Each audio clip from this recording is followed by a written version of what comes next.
주님의 평강이 여러분에게 임하기를 축복합니다. 또 하루하루 살기가 쉽지가 않죠. 또 돈 벌어서 가족을 먹이고 살리고 산다는 게 참 어렵습니다. 그래서 세상에는 두 종류의 사람만 있다고 합니다. 첫 번째 종류는 출근하고 싶은 사람. 회사를 아직 정하지 못한 미취업자는 출근하고 싶어 합니다. 두 번째는 퇴근하고 싶은 사람. 어렵게 취업했는데 앉자마자 언제 퇴근하지? 그래서 세상에는 출근하는 사람과 퇴근하고 싶어하는 두 종류의 사람만 있다고 합니다.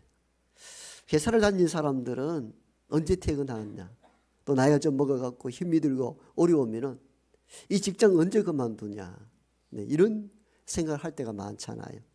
저도 대학 졸업 후 직장 수년 다니다가 전부 던져버리고 이제 다시 목회 길로 들어섰는데, 우리 마음속에는 늘 사표를 가슴에 담고 살잖아요.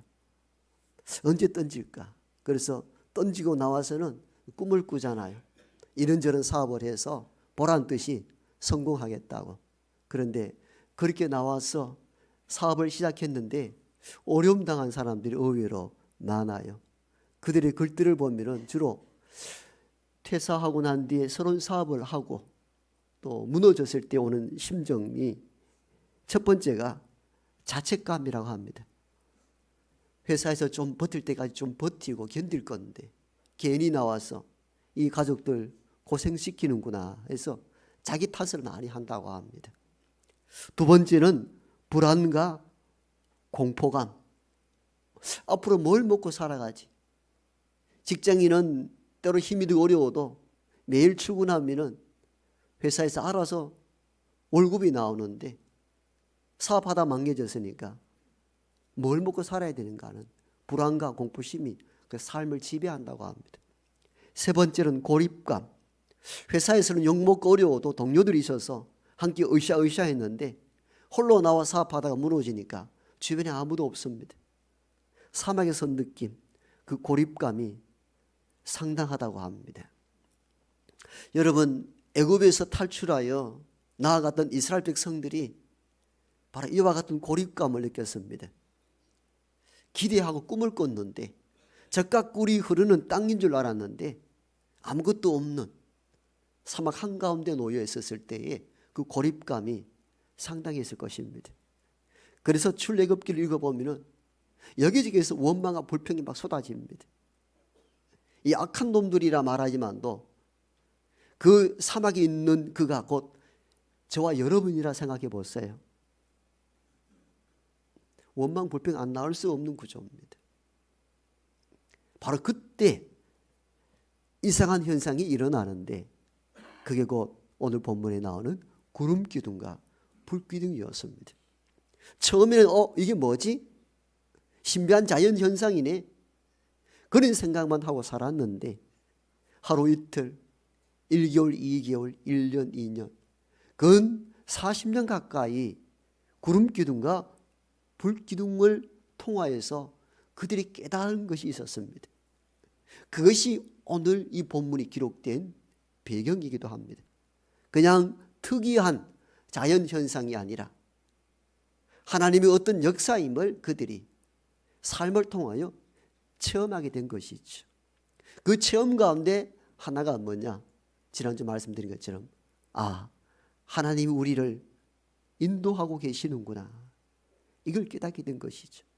오늘 본문 21절은 여기에 대하여 이 성경의 기록자는 이렇게 구름 기둥을 보고 고백합니다. 여호와께서 그들 앞에서 가시며 낮에는 구름 기둥으로 그들의 길을 인도하시고.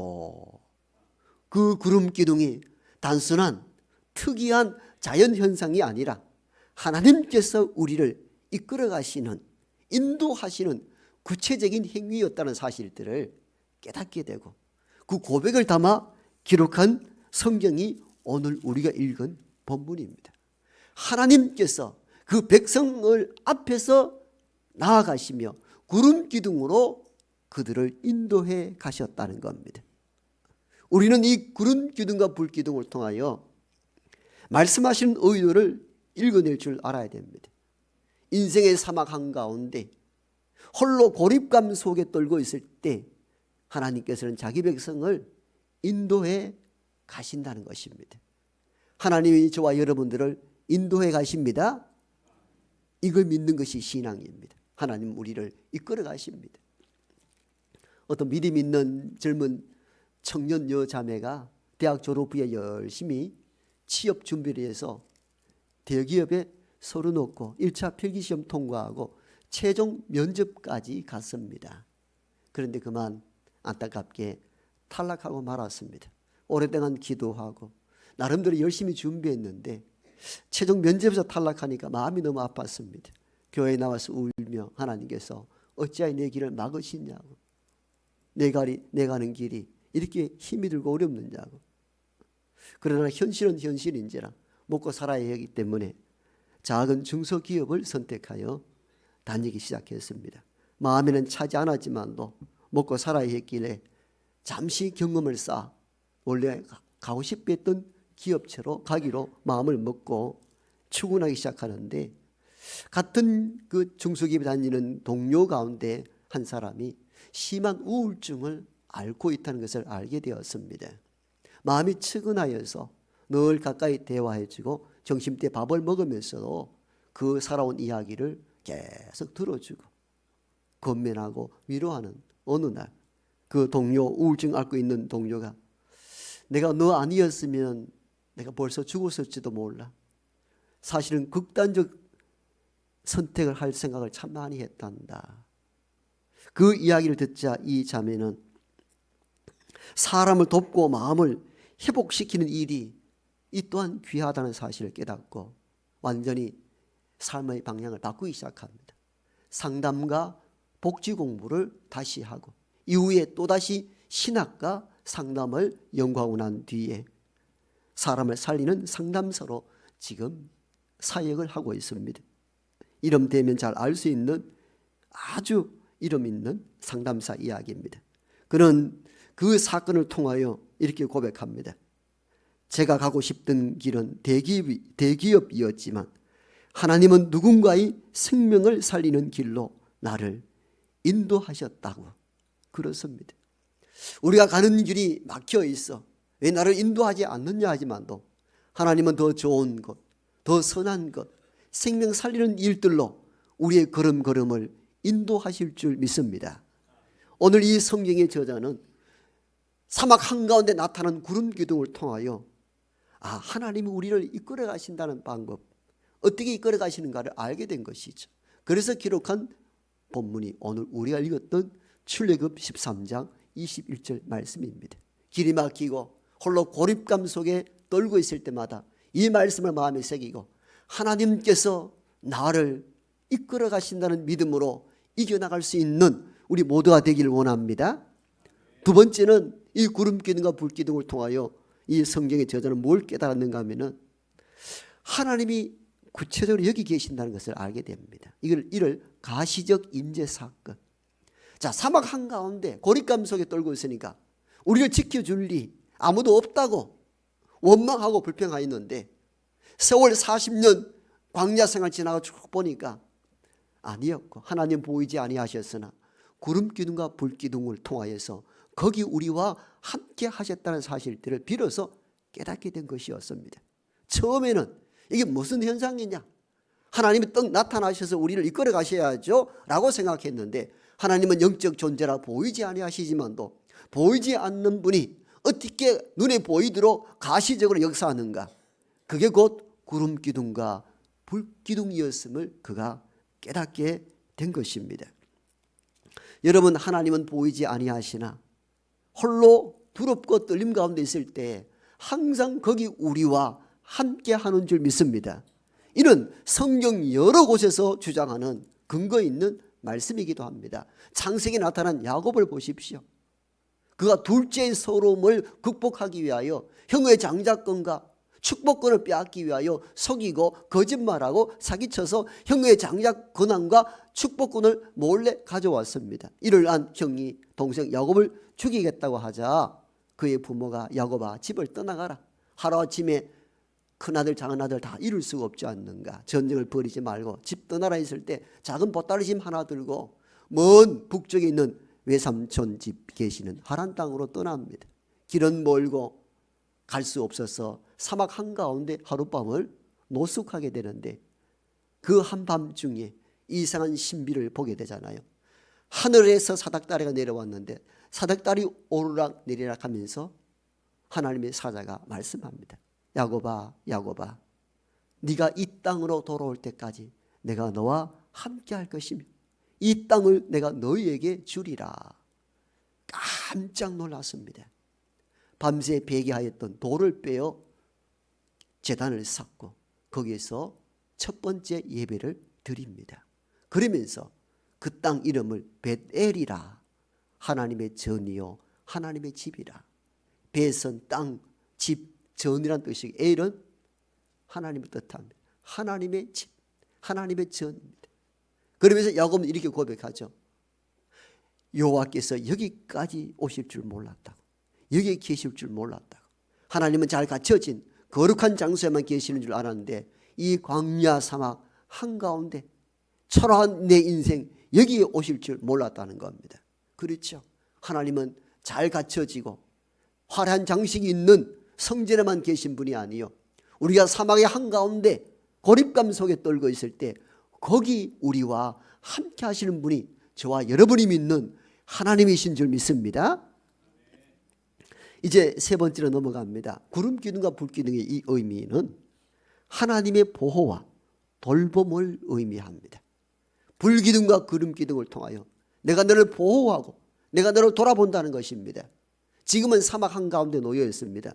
사막의 기후에 대해서는 우리가 다 경험적으로나 이론적으로 배워 알고 있습니다. 일교차가 매우 큰 것이 사막 기후라고 합니다. 사막의 뜨거운 열기가 모래의 열기를 더하여 지표에서 올라오는 그 열기가 대단합니다. 구름이 한 점 없어서 그늘이 없습니다. 그러니까 낮의 뜨거움은 살인적인 폭염입니다. 그런데 놀랍게도 밤은 겨울과 같이 춥다고 합니다. 왜냐하면 수분이 없어서 열을 저장할 수 있지 않다고 합니다. 해가 지고 바로 열은 지표 밖으로 다 사라진다고 합니다. 그러다 보니까 낮의 뜨거움에 비하여 밤의 추위는 상상을 초월한다고 합니다. 이 일교차가 많기는 30도에서 40도가 차이 난다고 하니까 인간이 생존할 수 없는 것이 바로 사막지대입니다. 그래서 사막지대에 사는 베두인들의 모습을 보십시오. 머리에는 흰 두건을 다, 눈만 보이죠. 흰 천으로 통으로 된 옷을 입고 다닙니다. 왜요? 그들의 민족 의상 때문이 아니라 생존 전략 때문입니다.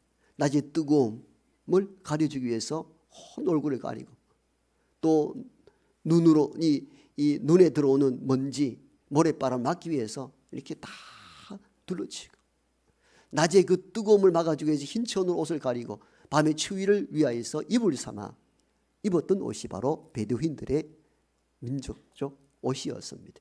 그건 다 사막 기후에서 생존하기 위한 전략이었던 것이죠. 여러분, 이스라엘 백성들을 보십시오. 아무런 준비 없이 사막으로 툭 나섰잖아요. 그늘을 가려줄 집 한 채 없습니다. 계속 이동해야 합니다. 그러니까 완전히 사막지대에 노출되어 있습니다. 뜨거운 태양볕 아래 어떻게 나무 그늘도 없는 곳에서 생존해야 되는 그들의 상황을 보십시오. 밤의 추위를 어떻게 가릴 수 있습니까? 그때의 구름기둥, 불기둥은 뭘 의미합니까? 구름기둥은 낮의 뜨거움을 가려주는 그늘이 됐고, 불기둥은 밤의 추위를 막아주는 난로가 되었던 것입니다. 그리하여 40년 그 극한의 사막 기후를 지날 수가 있었던 것입니다. 바로 이 장면 속에서 이 사실을 경험했던 성경의 기록자는 구름기둥과 불기둥이 단순한 자연현상이 아니라 하나님께서 이 백성을 보호하고 돌보신다는 상징적인 사건이었던 것입니다. 그래서 이 사건을 기록한 것이에요. 우리를 돌보시구나, 우리를 내팽개치고 버리지 아니하시고 낮이나 밤이나 보호하시고 돌보시는 하나님이시라는 것입니다. 여러분, 우리가 세상을 살아갈 때 하나님께서 낮이나 밤이나 우리를 보호하시고 돌본다는 사실들을 믿고 그 믿음으로 이겨나갈 수 있기를 축복합니다. 1985년도에 독일과 미국에 유학 갔던 이들이 간첩 모의를 했다 해서 구미 유학생 간첩 사건이 표면화되었고 여기에 대하여 연루되었다고 판단된 여러 명의 대학생들을 무기형에 선고했습니다. 유학생에서 갑자기 간첩죄로 무기형 무기수가 되었습니다. 얼마나 억울한지. 인생을 한탄하고 절망하며 살아갈 그때 옥중에 들어온 어떤 기독교 신문을 읽다가 한 청년이 거기서 회심하기 시작합니다. 이야기는 이렇습니다. 장애인으로 태어난 한 아이가 예수를 만남으로 소망 가운데 살아가는 이야기였는데, 이 장애인으로 태어난 이도 이렇게 건강하게 인생을 설계하고 살아가는데 유학 승인 나는 도대체 여기서 왜 삶을 한탄하고 비관하고 살아가는가, 이 생각으로 회심의 은혜를 거기서 경험하게 됩니다. 보편적으로 무기수들은 세 가지 길을 선택한다고 합니다. 그 중에 한 가지를 분노에 미치든지 인생을 체념하여 포기하든지 어떤 도에 도통하여 도사가 되든지 이 세 가지 길 외에는 방법이 없다고 합니다. 그런데 이 젊은이는 이 모든 길을 포기하고 믿음으로 새로운 삶을 살기로 그 옥중에서 각오하고 결단하기 시작합니다. 그리하여 그 힘든 어려운 세월 때를 날마다 그림을 그리고 글을 쓰기 시작합니다. 그는 교도소에 허락을 받아서 교도소 운동장 한 기퉁이에 들꽃, 야생초가 날아온 것을 보고 그것을 심어서 매일매일 물을 주어 키워냅니다. 그러한 야생초에 대한 그림과 글을 엽서에 써서 집에 보내고 그것이 모여서 낸 책이 여러분 알고 있을 겁니다. 야생초 편지라고, 바로 황대근 씨가 쓴 작품이기도 합니다. 그는 14년 이후에 무혐의로 추록하게 됩니다. 억울한 옥살이였던 것이죠. 그러나 그는 원망하거나 불평하기보다는 옥중에서 야생초를 한 100가지 종류를 키워내면서 그가 깨달은 것이 이것이었습니다. 한뼘 사람의 발에 밟히는 들풀도 누군가 돌보시는구나, 이걸 깨닫게 됩니다. 그러면서 들풀도 하나님께서 돌보시거늘 하물며 하나님의 백성인 우리를 왜 돌보지 않겠느냐는 것입니다. 사막 한가운데 있는 추위와 더위에 떨고 죽어가는 그 백성들을 향하여서 낮에는 구름 기둥으로 그늘이 되어 보호하시고 밤에는 불 기둥이 나타나시어 난로같이 그들을 따뜻하게 보호하심으로 말미암아 40년 광야 생목을 지나게 하셨습니다. 하나님의 돌봄과 보호하심이 그들 가운데 있었기 때문입니다. 오늘 우리가 삶을 살다가 인생의 사막 한가운데 아무도 나를 돌보지 않는다 말하지만도 보이지 않게 저와 여러분들을 보호하고 돌보십니다. 누가? 하나님께서. 하나님이 구름기둥과 불기둥으로 이스라엘 백성들을 돌보고 보호하셨듯이 오늘 이 시대에 살아가는 우리 모두를 하나님께서 돌보시고 보호하실 줄 믿습니다.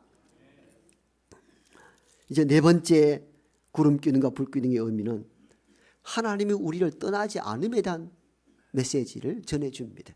오늘 본문 22절에는 이렇게 성경의 저자는 기록합니다. 낮에는 구름기둥, 밤에는 불기둥이 백성 앞에서 떠나지 아니하니라. 여러분, 이 대목을 깊이 묵상해 보십시오. 자, 이상한 자연현상이 나타났습니다.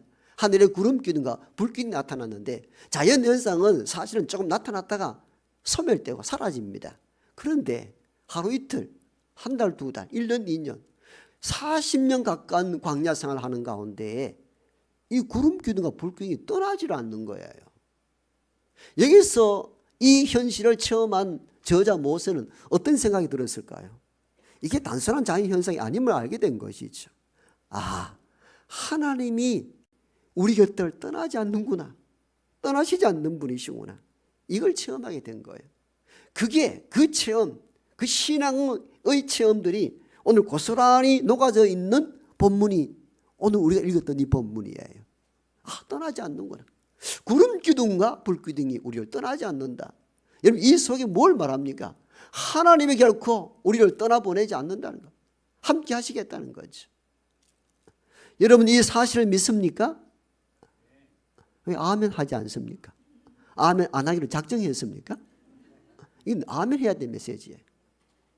하나님은 결코 언제나 낮이나 밤이나 저와 여러분을 떠나지 아니하십니다. 이 믿어야 돼. 이게 신앙이에요. 우리가 힘이 들고 어려울 때 원망 불평 나오는 것은 하나님의 존재를 인식하지 못하기 때문이에요. 지금 여기 나와 함께 하시고 떠나지 않는다면 우리가 두려워해야 될 이유가 없거든요. 우리는 이론적으로 함께 한다 말하지만도 실천적 의미에서는 이 사실을 믿지 못합니다. 그런데 오늘 이 저자는 이 40년 광야 생활을 체험한 당사자입니다. 구름 기둥과 불 기둥이 떠나지 않았다는 이 놀라운 자연 신비를 통해서 하나님은 우리를 떠나지 않음을 알았던 것이죠. 그 고백이 담긴 말씀이 오늘 우리가 읽은 본문입니다. 그런데 사람들은 어떻습니까? 낮과 밤이 다르죠. 낮과 밤이 다르다는 이 의미는 좋았을 때는 함께 하지만도 어려움이 닥치면 다 떠나갑니다.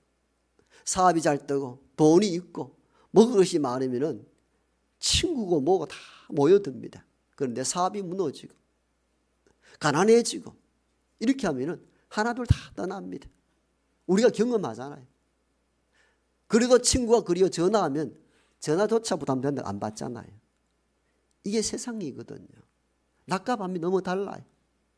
낮에 함께 했던 이들이 밤 되면 떠나고 없어요. 이게 인간사입니다. 여러분, 며칠 전에 어떤 방송을 봤는데 한국에 들어온 외국 이주민 자녀들이 국적을 취득하지 못한 경우가 3만에서 5만 명이 된다고 합니다. 어마어마한 숫자거든요. 그 가운데 방송을 하면서 필리핀 여자 대학생이 한국에 유학 왔는데 한국인 남자친구를 만나 아이를 낳았습니다. 아이가 9살이 되었습니다. 9살이 됐다는 거예요. 그런데 국적을 취득하지 못해서 어디에 등록도 안 되는 거예요. 어려움, 혜택, 학교 이 모든 것들이 다 중단이 되어 있어요. 아니, 아빠가 한국인이라면 등록하지 할 수 있지 않느냐 했더니 생부의 인정을 받아야 된다는 거예요. 근데 이 생부가 도망가 버리고 없는 거예요. 차라리 헤어지더라도 아이는 국적을 취득할 수 있도록 해줘야 되는데 그래 되면 내가 흠집이 남으니까 밤새 도망을 가버리고 없는 거예요. 그 필리핀 유학생이 아이 9살 하나 붙들고 울고 있더라고요. 여러분, 얼마나 잔인한 세월입니까? 좋았을 때는 함께 하다가 힘이 드니까 떠나고 없어요. 이게 인간 세상입니다. 다 그렇지 아니하지만도 현실이거든요. 근데 오늘 본문을 보시면 참 놀라운 게 구름 기둥과 북 기둥이 백성들을 떠나지 아니하니라. 얼마나 위로가 되는지 몰라요. 하나님은 낮과 밤 항상 함께 하셨다 그 말입니다. 낮에는 구름 기둥으로 밤에는 불 기둥으로. 이 말은 힘들고 어려울 때 좋을 때도 항상 하나님은 떠나지 아니하고 우리와 함께 하시는 줄 믿습니다. 2차 전쟁 때에 독일 히틀러는 유대인을 죽이기 위해서 다 수용소로 가뒀잖아요. 무려 600만 명을 죽였잖아요. 상실 인류 역사 상상할 수 없는 일들입니다.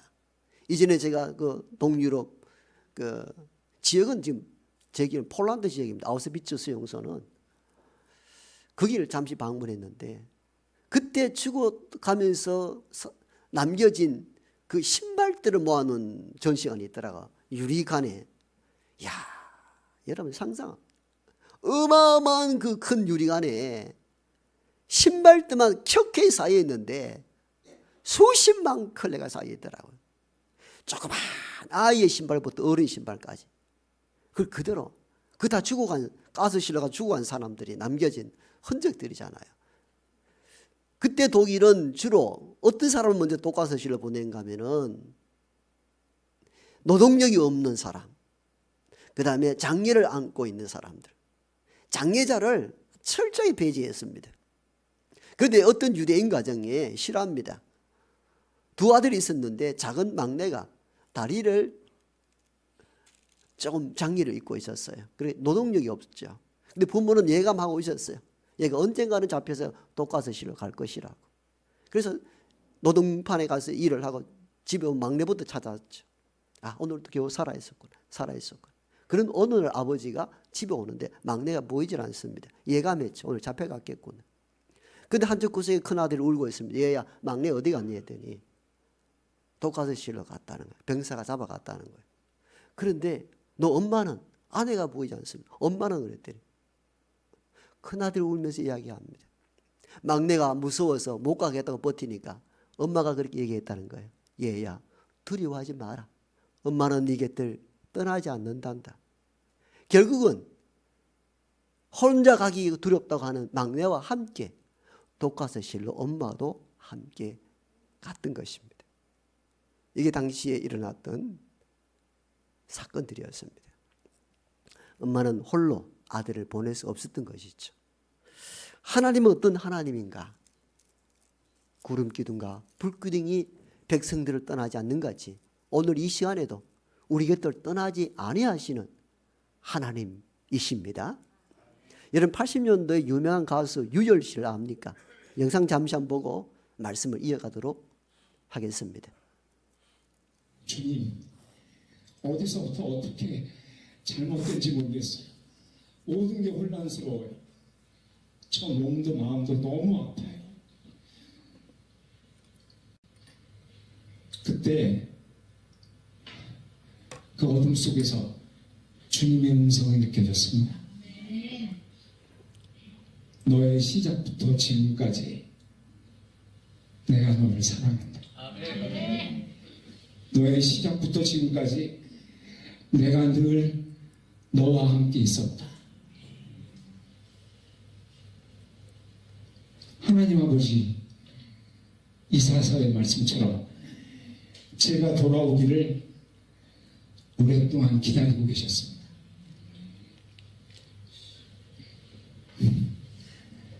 그 새벽에 눈물 콧물 엄청 흘렸습니다.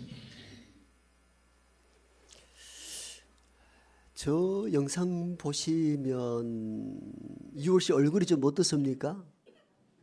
정상적으로 보입니까? 어느 교회 간증한 내용들인데 저 때가 폐선유증을 안고 이제 시한부 인생을 살아갈 때입니다. 폐선유증은 알고 보니까 폐가 굳어가는 거라고 합니다.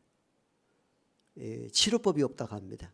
폐를 이식해야만 살 수 있는 그런 시한부 인생을 살아갈 때 저 때가 보니까 체중이 45kg까지 빠진 상황에서 어떤 자료 보면은 막 말을 겨우겨우 막 이어가요. 숨가쁘게 간증하는데. 근데 그 짧은 시간 속에 살아온 이야기를 하면서 하나님에 대한 살아계심을 증언하는 것이 자기 마지막 소명인 줄 알고 집필했던 내용들입니다. 그런 어느 날 교통사고로 이제 식물인간이 된 사람에 의해서 폐 하나가 기증이 됩니다. 살 수 있는 기회가 온 것이죠. 하나님 은혜죠. 그래서 수술을 날 기다리는데 수술 전날 취소가 되고 맙니다. 얼마나 절망스럽습니까? 그 대기하는 사람이 어떤 수만 명이 된다 하거든요. 그 가운데 자기 순서가 왔는데 취소가 돼버렸습니다. 삶의 희망이 끝났는데 놀랍게도 또 2차 기증자가 나타났습니다. 너무 기뻐서 수술을 기다리는데 또 취소가 되고 맙니다. 참 너무 억울한 일이죠. 더 이상 살 길이 보이지 않아 이제는 마지막 준비하고 그때는 자료 보면은 선망 증세, 막 헛소리하고 막 이런 단계까지 이제 최종까지 갔죠. 그런데 세 번째 기증자가 나타나게 되고 서울대병원에서 7시간 대수술 끝에 회복이 되었습니다. 몇 주 전에 KBS 명리 생로병사에 수술한 폐선유지 않는 일에 대한 내용이 좀 나오는데 거기 한가운데 유열 씨가 나오더라고요. 그가 다시 살아났기 때문에 하는 말이 아니라 저 마지막 시한부 인생을 살면서 유열 씨는 그렇게 고백합니다. 하나님은 언제나 나를 떠나지 않았고 나와 함께 하셨다. 그렇게 고백을 하더라고요. 여러분 너무 놀라운 고백이죠. 어쩌면 그 놀라운 고백 때문에 하나님께서는 마지막 세 번째 기회를 주지 않았는가 하는 생각을 깨닫게 됩니다. 그는 그 폐섬유증으로 죽어가는 그 기간 동안에 다시 신학대학원 가서 과정을 마치고 지금은 이제 전도사로 사역을 하고 계시더라고요. 하나님은 그 백성과 함께 하시며 결코 떠나지 아니하십니다. 신앙을 왜 믿습니까? 교회 왜 나옵니까? 예배는 왜 드립니까? 하나님에 대한 신앙 없이 나오는 것만큼 어리석은 일은 없습니다. 하나님은 보이지 아니하시나 여기 살아계시며 우리와 함께 하시며 우리의 걸음을 인도하십니다. 여러분 이게 신앙입니다. 정신을 차리고 하나님의 살아계심을 구체적으로 믿고 나가야 합니다. 요한복음 14장에 보면요, 주께서 십자가 지시기 전에 마지막 고별 손길을 통하여서 제자들에게 이렇게 말씀합니다. 내가 아버지께 구하겠으니 그가 또 다른 보혜사를 너희에게 주사 영원토록 너희와 함께 있게 하리라. 아멘. 기도하십시다. 아버지 하나님, 가끔 인생의 사막 한가운데 놓여 있을 때 절망감과 고립감으로 왜 아무도 나와 함께 하지 아니하며 하나님은 도대체 어디에 계십니까? 이 원망스러운 질문을 합니다만 하나님은 그때 말씀하십니다. 내가 너를 떠나지 아니하며 내가 너와 거기 함께 하리라. 출애굽 사건으로 사막 한가운데 고립되어 있을 때에 불기둥과 구름기둥을 통하여서 하나님은 거기 계심을 구체적으로 경험케 하셨습니다. 오늘 우리에게 구름기둥과 불기둥은 없다 할지라도 하나님은 언제나 여기 우리와 함께하는 줄 믿습니다. 그 믿음으로 힘이 들고 낙심이 되고 좌절이 될 그 자리에 일어서 하나님과 동행할 수 있도록 축복하여 주옵소서. 예수님 이름으로 기도하옵나이다. 아멘.